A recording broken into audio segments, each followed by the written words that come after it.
讲到嘉义地区已经有40几天无出现病例啊，不过伫昨下晡嘉义市宣布新增加一个本土病例，这个病例伊上班的所在是伫咧嘉义县的水上。透过嘉义县卫生局的调查，佫找出9个体检阳性个案。县政府也宣布讲，对今仔开始到8月初6会提升防疫管制措施，另外会设5个体检站，也呼吁民众若去过这个确诊者所行过所在，或者是出现症头的，就要赶紧来做体检。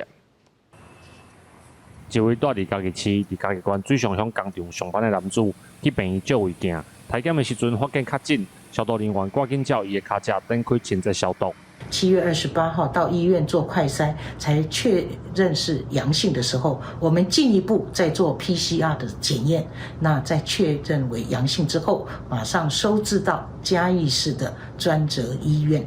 嘉义县卫生局对这间工厂的人做体检，其中有7个人确诊，而且因为家庭传染，佮拖后2个人。卫生局表示，看病毒的数量，判断是拄开始的传染。这些疫调发病者的日期，包括所有的 PCR 检测的数值来做研判。这个案子应该是刚刚开始的感染事件，